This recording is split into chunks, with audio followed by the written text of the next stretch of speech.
Hello, my name is Movingcat and welcome to my week 13 recap from the new world, and trust me, this is a good one. This week I am back from my Christmas break, I move up to the Colonial Age and I work my way through the entire Industrial Age continent map in the most efficient way possible. I get a lot of Industrial Age units along the way. I will show you all the fights and so on in this video, but I will also be making a separate video going much more into details about how you can replicate what I did, including a written guide on it, so stay tuned for that in the upcoming days. Alright, the start of this week was relatively relaxed. The first 3 days I didn't do a lot, and that's because I didn't want to move up to the Colonial Age before Guild Battlegrounds had started. And this is something I strongly recommend you do as well. That way you will be able to fight with Industrial Age units against late Middle Ages units, and actually you could even have a couple of days where you fight with Progressive Era units against late Middle Ages battlegrounds. I will go over that in the next week though, so this week it's all about the Industrial Age map. So, in the first 3 days I completed the event, and I also managed to level up my castle system to level 6. All the action started on day number 4. When I got back from work, I finally aged up to the Colonial Age. The first thing I did was level up my Winter Canal, choosing the Jolie option.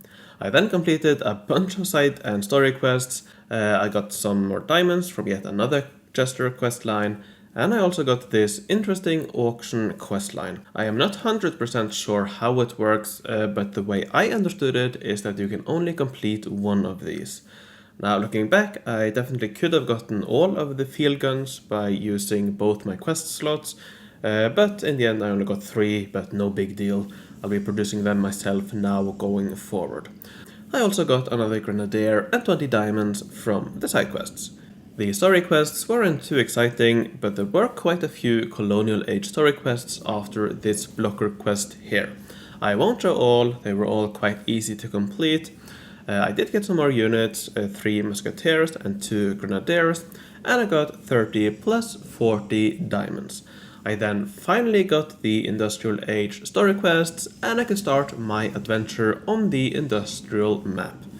Now for the story quests, and to be able to get through the Industrial map as quickly as possible and without triggering the bonus quests, it was important to negotiate the first province. So I negotiated all the sectors, completing the story quests along the way.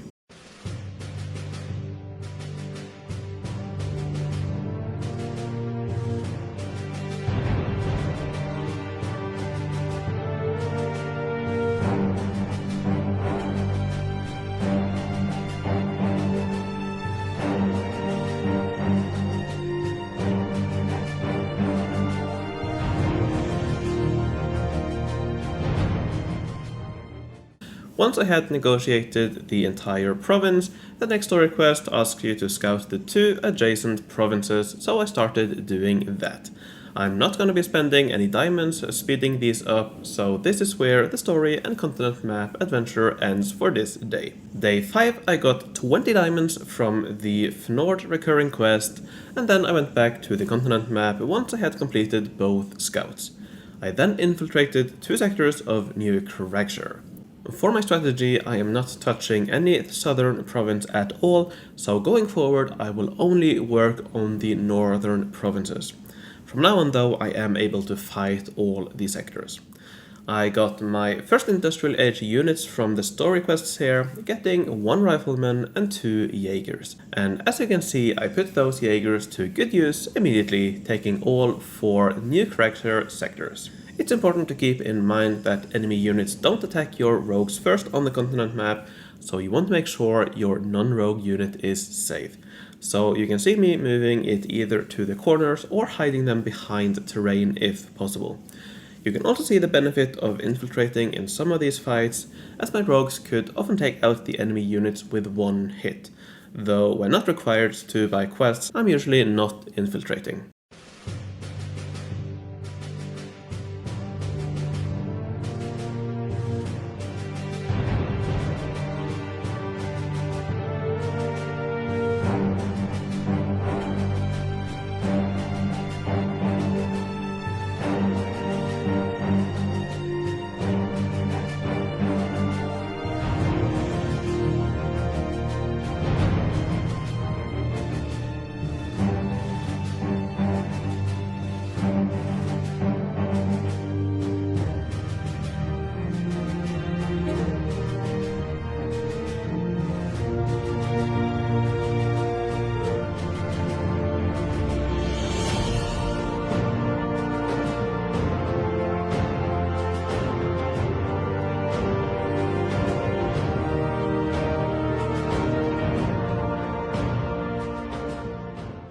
After taking all these sectors, I started scouting the next province.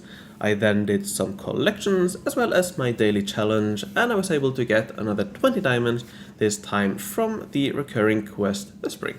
Later that day, I also got really lucky getting 5 field guns twice from Guild Battlegrounds.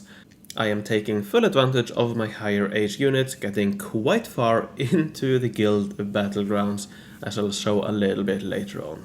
Day 6 started by continuing on the story quests and continent map. First I got 2 Lancers, and then I unlocked some technologies in order to complete this story quest. I also got another 30 diamonds from the story quests, and then it was time to start conquering Rantford.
After taking the first 3 sectors, I got the story quest that asked me to build one of each building type.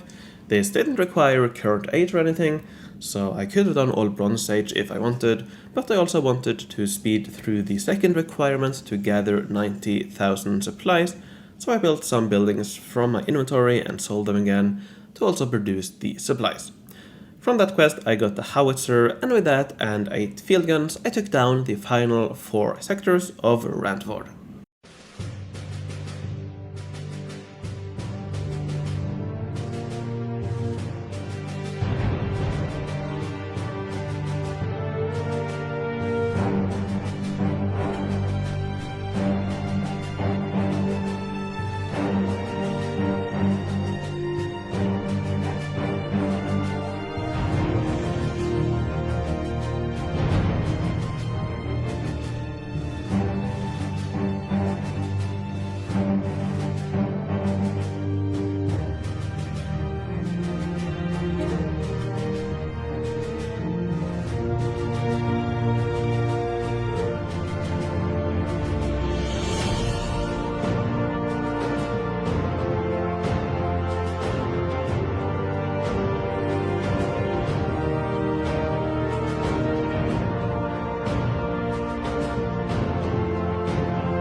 The next story quest required me to research both a technology that unlocks a residential building and a production building, but luckily I had 2 of those saved up that I could do when I got the forge points.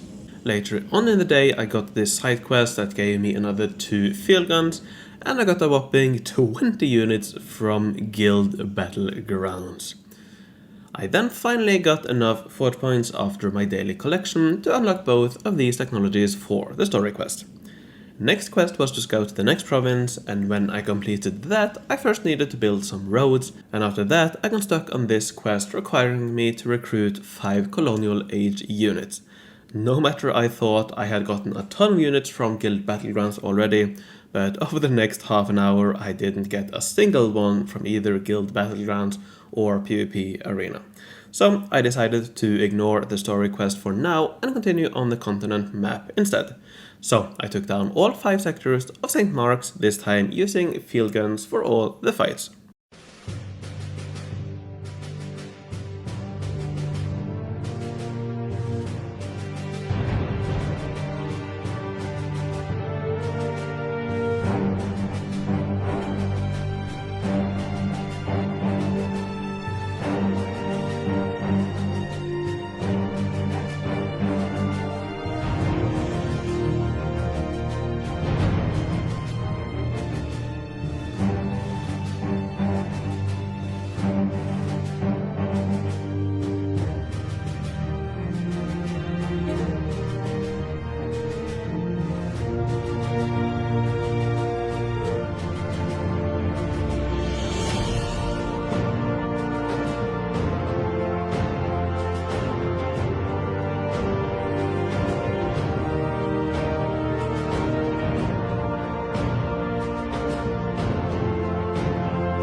After that, I started scouting the final industrial province I needed to get through the map and was ready to leave it there for the day and continue tomorrow.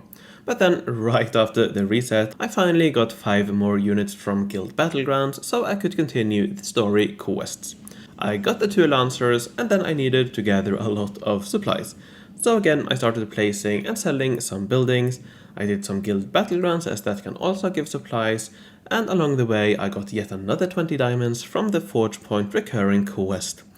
After I completed the story quest, the next one needed me to research a military technology, but I had already planned for that, so I could complete it immediately, and I also built some of the Grenadier barracks I just unlocked. Now don't worry, as I said in the beginning, I will make a separate video on how to plan all of this for yourself, so if you want to replicate this, stay tuned for that. Anyways, day 7 started by reaching Garrincton on the continent map. I then got this side quest that gave me 2 more Grenadiers, probably related to me unlocking the technology for the unit yesterday. I then started taking the first 2 sectors of Garrincton.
I then needed to gather another 120,000 supplies, so again I simply built and sold a bunch of houses.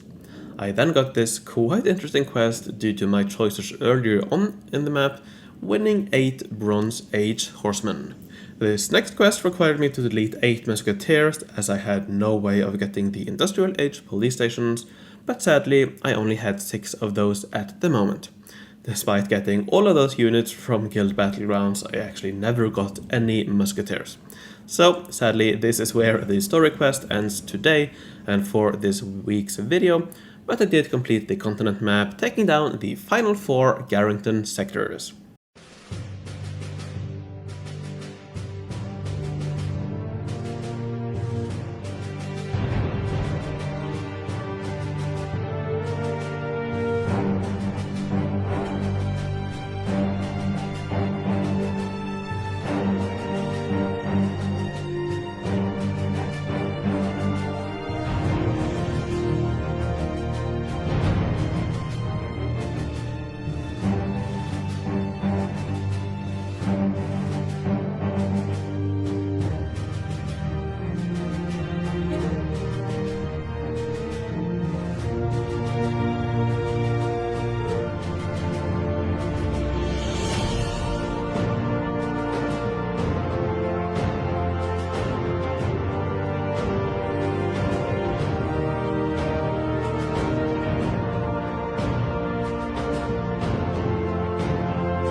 I was now free to scout ahead to the new continent map without having to take any of the southern provinces and without having to start the bonus quest. Now, starting the bonus quest is not the end of the world, it just means that you need to take some time off from your progression on the main continent maps. I didn't want to do that, so I made sure to complete the map without touching the bonus provinces. Later on in the day I did my collection as well as some technologies, unlocking the gambrel houses, and I started replacing my old houses with these.